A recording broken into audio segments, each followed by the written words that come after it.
We've got 20 minutes or so for questions, and I'm going to allow, just out of friendship and old times, Will Robinson is here. Will, I'm going to give you the first question. Do we have a mic and all that? Go ahead, Will. I should say that Will Robinson, for those who don't know Will, is one of the old media dinosaurs who's actually innovating and leading the way on our side. And even though we invited many of the Democratic media consultants in town, he may be one of the only ones that are actually here today. Welcome, Will. Among you, yeah, among you. Okay, go ahead, Will. Yeah, I'm a dinosaur with an iPod. So I have two questions. They're interrelated. I think that the ratings that you had up here kind of slipped by people. I was wondering if you guys could talk a little bit about not just the cable versus television, but just what is happening to the broadcast television audience and what has actually been happening to it just in the last 12 months. And then the second thing, I'm interested what you guys think the impact is of the rise of satellite television and all the things we're talking about and wanting to do. Great questions. So I'll take a stab, but I don't have the monopoly on the intelligence in this one.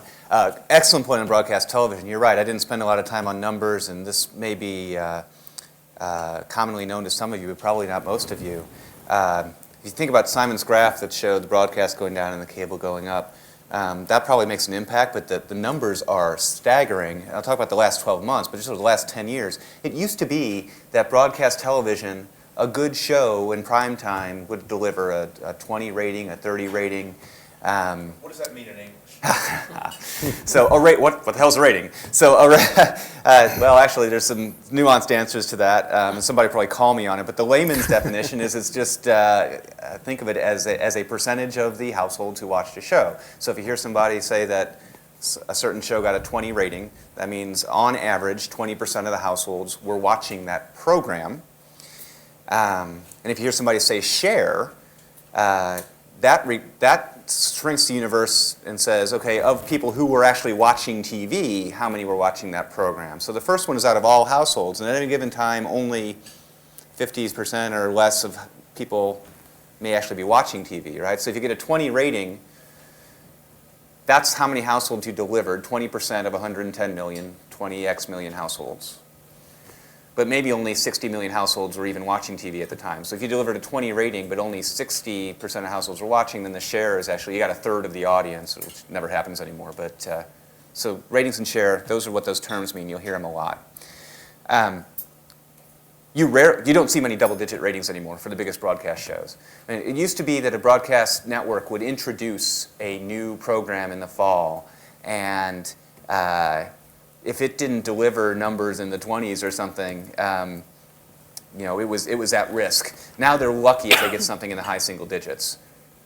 What that means is the number of people watching any one program has radically decreased. So in order to reach more people, you can't just buy MASH anymore, right? You have to spread your dollars across multiple programs. It's this fragmentation that has caused the cable audience in aggregate to pass up the broadcast because there's 500 cable stations and each one is only getting a 0.5 share or a 1 share. But if you add up that across 300 networks, it's more than 6 networks, broadcast networks, that are getting a 5 or a 10. I think that might have been the root of some of what the question addressed. In the last 12 months, it's been, so that trend has been happening for a long time. In the last 12 months, it has definitely, in my experience and from my data at least, been particularly accelerated. A lot of people think that has to do with the writer's strike, right? So there's not as much fresh content on broadcast and everything else, but the broadcast is having a horrible year. Now, part of that, however, I will caution, is because of the way that people are measuring things. So for 50 years, people have used the Nielsen ratings, basically what they call the overnight ratings, to determine how many people watched a program. Now, there's DVRs in 30 million homes, as I've said. A lot of those people are time shifting. So now you look at an overnight rating and you say, oh my gosh, the sky is falling. My audience is down 20% year over year. Well, if you wait 7 days, you pick up a lot more, you get a lot of that audience back, right? So the whole way the industry thinks about processing an audience has to change. And this concept of an overnight will probably not have much more life because some so much of the time shifting is going on. Satellite. So the thing about, so satellite is in 25, 30 million households, something like that? About that, Yeah. So, and it's existed for 10, 15 years in aggregate. Satellite actually goes way past back older than its roots, but in a commercial viable basis. The thing I'll say about satellite, and maybe somebody has a more insightful thing to say, is every satellite home, sort of by definition, has generally more channels than a cable home, usually hundreds, 400 channels or something in a satellite home, because that's part of the satellite proposition. So as that has grown, at least for TiVo ratings, again, it has fragmented the audience that much more when I look at satellite homes versus cable homes. There's a lot of cable homes who still are on what's called analog cable systems. So these people, and maybe some of you are in these systems, they're still only getting 50 or 60 channels, which is a lot more than you used to get when you got 7 channels, but compared to 500, it's nothing. So every satellite home has a lot more channels.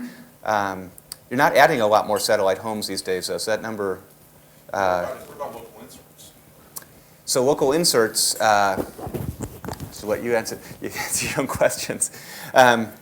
Satellite is unable to do local inserts. So satellite, by the technology, only delivers a signal from the satellite, so to cross. So this whole thing, the California example, where you had to buy San Francisco or Sacramento, or you could buy local cable, and you can, with Tara's help, target it down to a zip code or someday set-top box.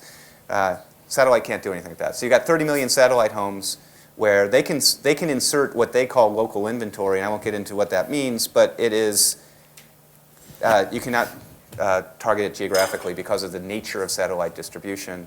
So those households have no local targeting capability. They have 500 channels. Most of them, by the way, have DVRs because most satellite providers have made DVRs standard in what they provide because that's the way they compete with video on demand, which is something cable can do and satellite cannot do. So satellite operators are handing out DVRs like Pez candy. What percentage of homes, of households have used satellite? So I think it's, 21 to 25%. Yeah. No. it's about half and half between Dish and DirecTV. You guys want to add anything to that? I think you hit on the main point.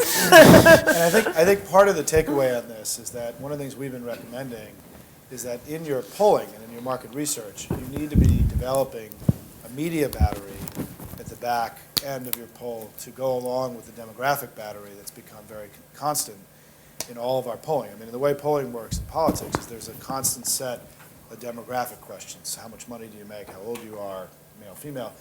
We've been recommending for 3 years that there needs to become also a media battery at the end to go along with that, so you can track individual media usage based on your target demo to have a better sense of how to reach your demographics, particularly because, as Evan pointed out, in theory, at the end, when the fewer people are undecided, you have more ability to target, right? It doesn't really work that way in the political business, but there becomes an ability for micro-targeting or more niche targeting that is only going to be possible with greater market research over time. So part of our general recommendation is that all of this is going to mean pollsters make more money in our business.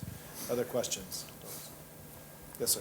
Do you have a sense that Microphone, just identify yourself, and you're going into permanent YouTube dustbin here for my name's Josh Wine. I'm a reporter with Communications Daily. The cable industry is working really hard to, develop a, easier and better targeted advertising system. Do you folks have any confidence or fear that they're gonna get their act together in that regard?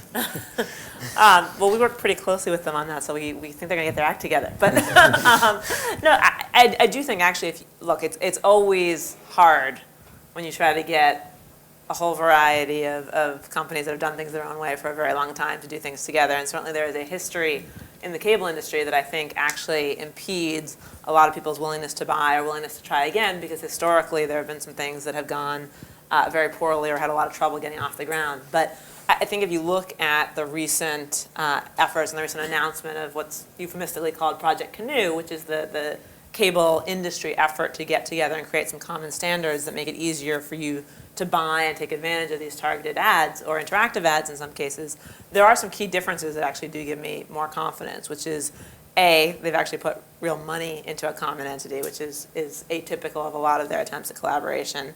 B, they've actually gone ahead and named or are about to name, it is publicly rumored that there is going to be a CEO for that comes actually out of the ad business rather than out of the cable business. And from our efforts with them, I think there's a level of activity around this that is different from what they've done in the past. So whether that particular effort makes it happen or not, I think the attention that has been put on the need for common standards and collaboration is going to end up having a very positive impact on the industry. So that particular initiative, it's always hard to say, but I think you're going to see some real movement out of cable that has not been achieved in the past. Any other? In our last cable paper, by the way, we go through and advise anyone who buys on cable sort of the challenges as well as the opportunities in our paper, because there are, as you pointed out, some challenges. And I spoke at the cable show last year to try to help all the cable folks figure out how to get more of that $3 billion that Evan was talking about, because there have historically been some impediments. But I think the cable industry is making extraordinary efforts, personally, in trying to eliminate many of them, but they've still got a long way to go. Sorry, go ahead. Is anybody measuring the kind of free media or the buzz factor based on ads? Like, for example, this year, the phone call at 3 a.m. has now become part of the whole national lexicon and culture. But is there any way to really monitor that? Like, I also go back to the "Where's the Beef?" That was an incredible thing. It's still known in popular culture. Can you measure that? Well, I mean, we've started to do some research in that area, again, very much in the early stages. The 3 a.m. ad, I mean, from scraping blogs and hearing sort of, echo factors in the blog, it's really hard to get your handle on what's real and what's somebody just posting an AP story into a blog and, leaving it there for anybody to read. And also, there's no real good geography to say, is this coming from the far left or the far right, or is this coming from people who, are usually talking about recipes and stocks. So with that as a preface, I mean, we have not found enough to say that, look, there's something that is moving the needle out there. For example, we looked very hard to see if there was an echo in the blogosphere when Barack Obama went after Exxon by name. And it was non-existent. I mean, the chatter that was there was related to sort of energy policy. So, I think there is that sort of cause and effect, and the one thing the internet has given us is sort of another, cave to listen for echoes in. But, right now, I think most of this advertising, like I said, takes place at such incredible volume. I mean, it's old Spinal Tap. I mean, it's going to 11. Is that, I think it becomes an echo chamber and people just are sort of assuming everybody's seeing the same ads and moving on in their dialogue. And again, a lot of this is, I know in Madison Avenue, they're fond of saying that they're aware that half of all their advertising is wasted. They just don't know which half. In politics, it's probably more like 80% and they don't care. Because if you reach that, last 5 or 6% of undecided voters on their way out to the polls, the advertising's done its job, and if you lose, it's not anything the advertising did, it's because you had a lousy candidate, so. Maybe a couple more folks. Go ahead. The question I wanted to ask, a couple of you were talking about how to try and deliver a message, it has to be more localized, and how people are becoming more individual in how they watch TV and that they can choose. I was thinking, is TV really as effective because of these trends? Is it as effective for political advertising? Are we seeing other mediums like the internet take over? I'll just take a stab and then turn over to the expert here. I mean, I think that in general, the direction we're going is that kind of what you see in the automotive industry is where TV pushes the brand, the internet sells the model. I suspect that what you're going to see is politicians and political advertising specialists that really understand what their goal is here are going to push a lot of very macro themes with TV and then guide people to websites or emails to see the specifics. We saw that the last 10 years when websites became popular, as they became, basically they added 20 more seconds of negative attacks in every 30-second spot because you didn't have to go point by point on your plan. You just had to say you had a plan, go to my internet site to see it. The problem was the only people going to the internet site to see it was the opposition research of the other campaign. So, it's evolving, but I do think you're going to get closer to a sell the brand with TV, push the details with other medias. Or do you think I should go back to putting money in canvassers and phone books? I think they all have to work together. I mean, I think demographically, this country right now is in a very interesting place. And Simon, I think, showed that well in the front end, is you've got, especially when you compare it to likely voters, you've got kind of the baby boomers and the kids of the baby boomers right now moving into likely voting age. They consume media very differently, but they, obviously the parents are more likely to vote than the kids. So I think campaigns have to address these in a couple of tiers. I mean, I think that's one of the things Obama's done pretty well with the niche radio and the other things that he's done is he's using TV to kind of appeal to one audience. He's using the internet and things like radio to appeal to other audiences. Obviously, the technologies that are available through cable and other targeting aspects allow you to steer that in even closer if you want to.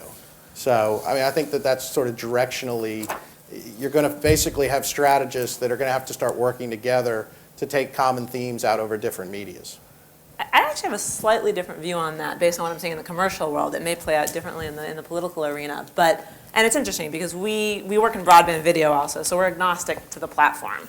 But what's interesting is we're actually seeing what folks are using the targeted messaging for commercially is to actually bring more selling of the model in line also with the brand. So for example, we work with 7 out of 10 of the top auto companies, and the single biggest thing they're using us for is more variation on model and offer to make a more high-end direct response, in essence, more effective. And it was interesting to me that you were saying that was one of the more effective things you saw in terms of time shifting, because that is where our retailers are going, that is where our financial services folks are going.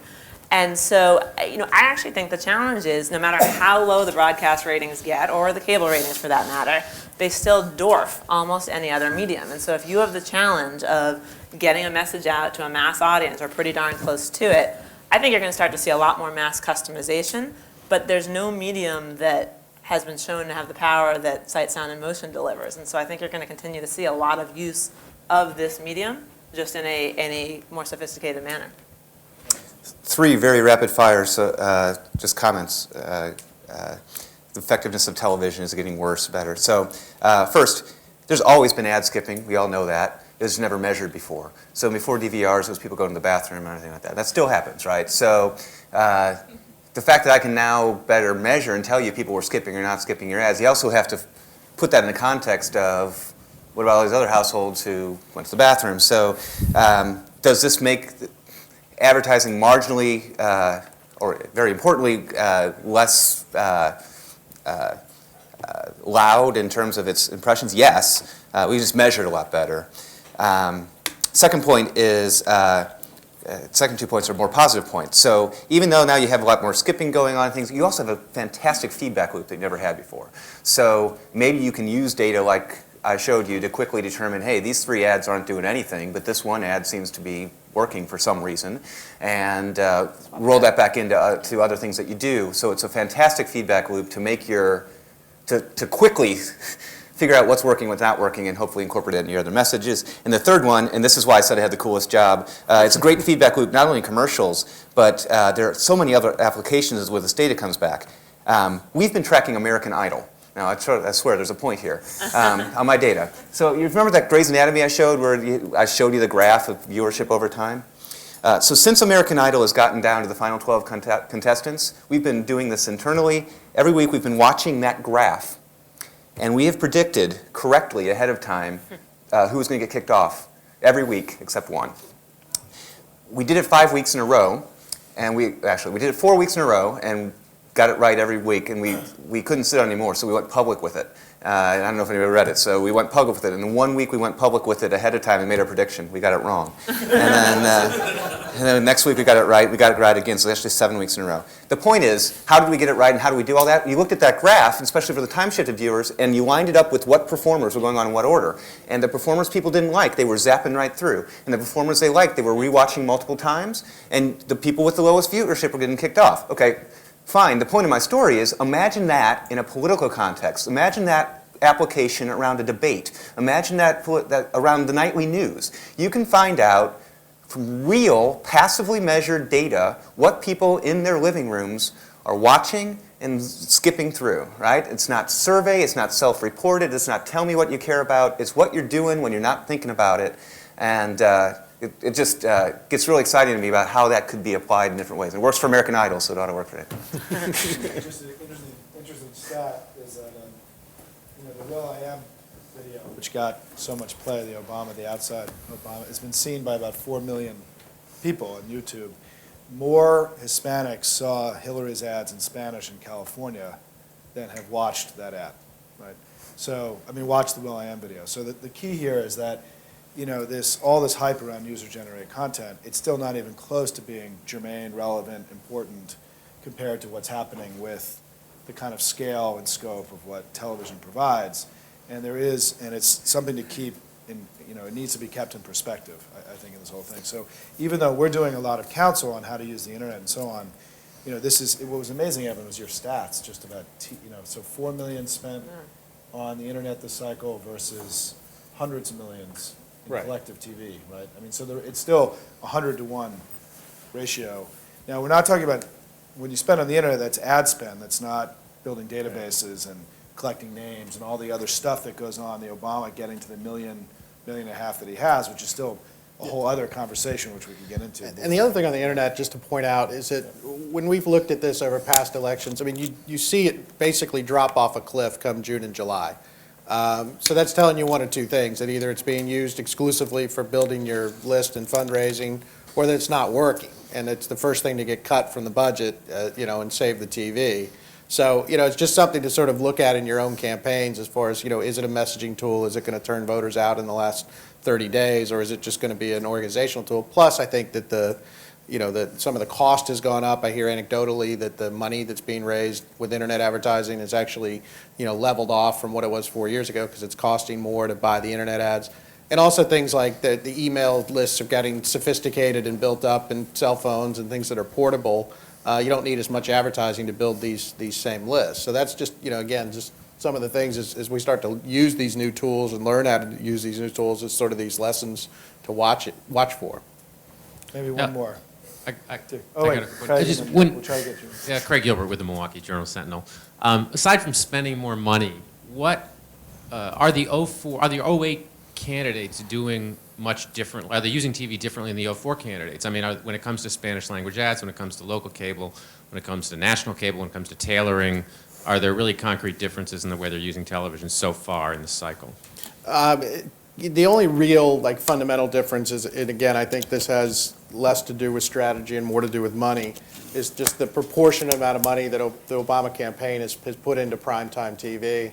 And just at American Idol, we looked at the 44 markets that had commercial inserts for American Idol from Clinton and Obama before the February 5 primary, and Obama had something like 38 of those 44. Again, we were sort of calling it the American Idol problem, and this, I think, was less about Clinton not wanting to buy American Idol and Obama wanting to buy American Idol. It was just he has so much more money that there was no barrier to entry. But I think that the closest difference is really in the amount that's being spent, the timing that's being spent. But I don't think this presidential election will be a real big roadmap for presidential elections in the future, just because the circumstances are so radically different. Well, there has been much more money spent on Spanish also. That we know, in part because there was almost no money spent before in Spanish, and there's been a huge uptick, in particular, led by the And Clinton again, that campaign. had to do with that had to do with the calendar, where you had states like Arizona and California and New York.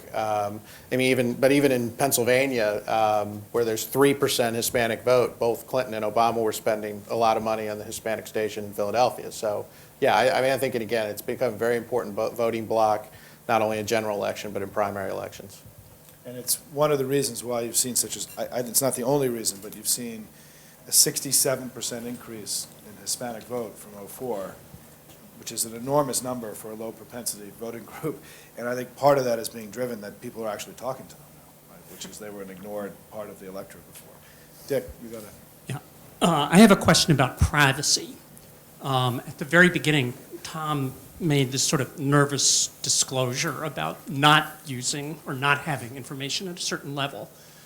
But we know at the federal level, there's things like the Predator program, there's the Republicans' fault, there's the DNC's thing, there's whatever Harold Ickes has done, that people are pulling enormous amounts of personal information together into these databases. And particularly in the political arena, it seems to me that the tension between effectiveness of delivery and defense of privacy is especially acute.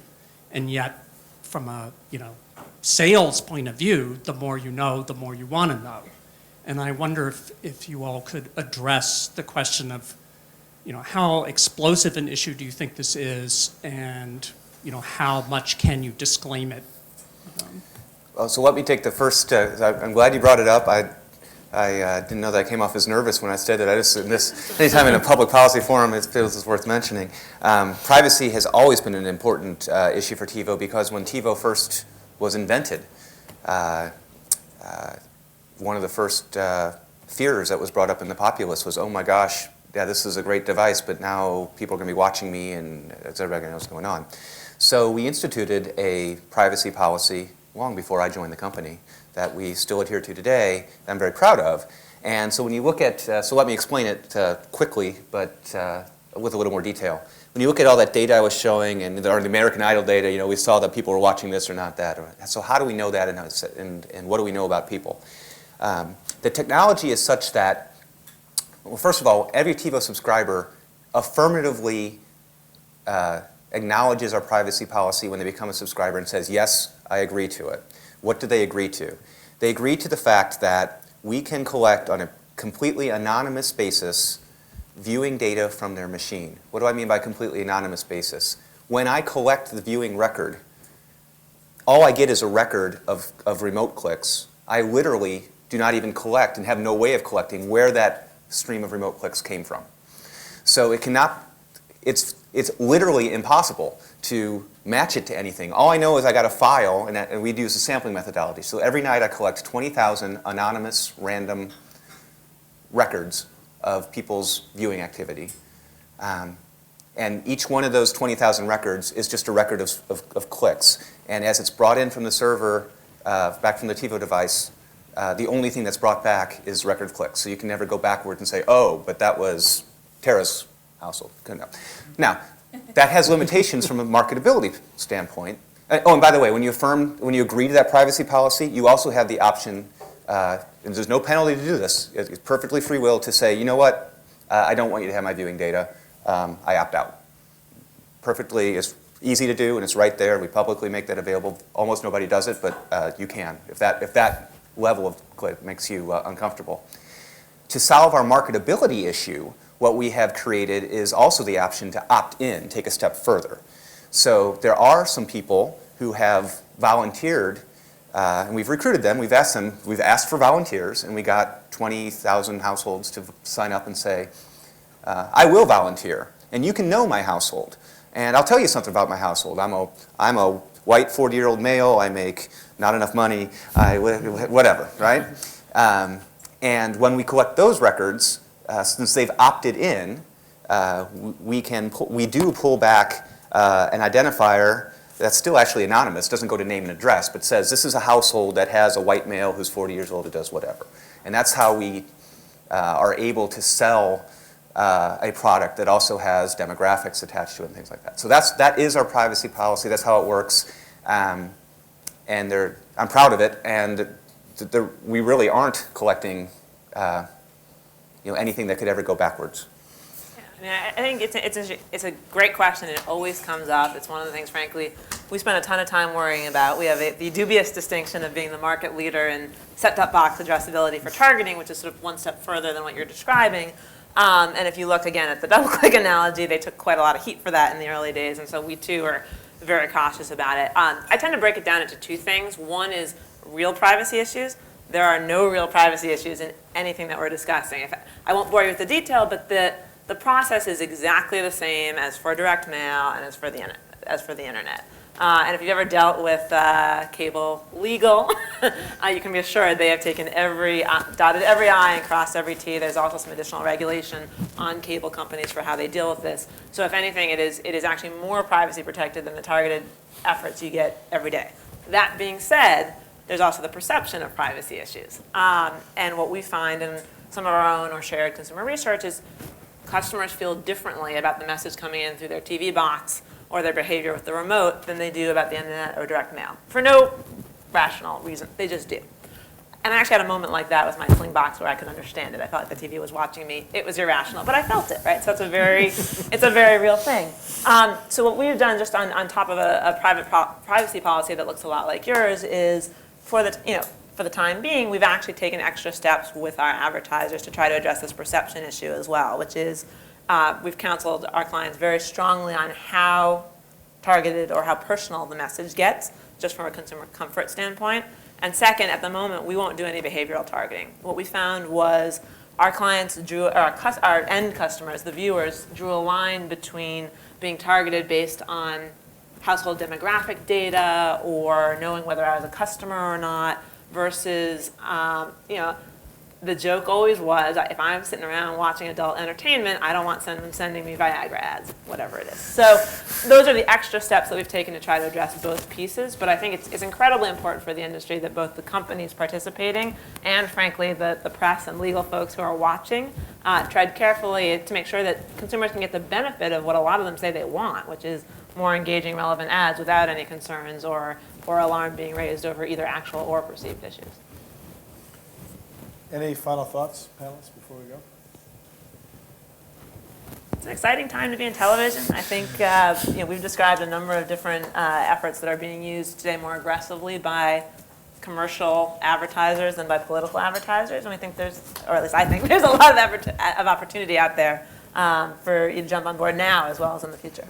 And so my final thought would be all of the technology that is enabling all of this incredible amount of change, the fragmentation, the consumer control, has great consumer benefits. It has just seismic implications for how marketing communications work. But it also offers a great feedback loop that has never existed before. And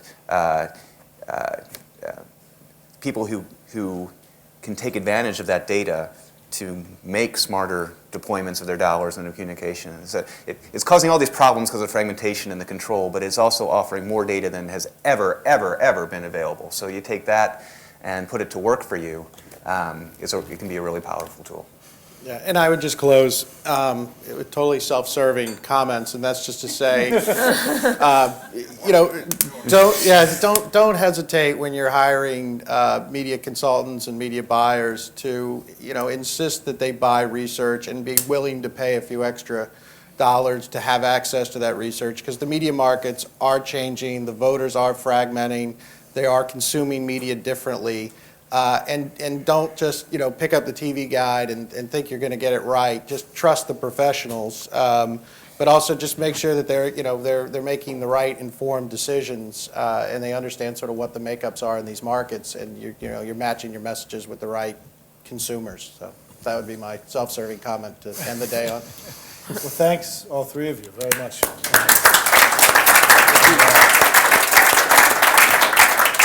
Just two closing comments. One is I want to acknowledge Joe Garcia, who's here, who's the former executive vice president of NDN, who's now leading a spirited charge to be the next congressman from Florida 25. So Joe, welcome. Thank you.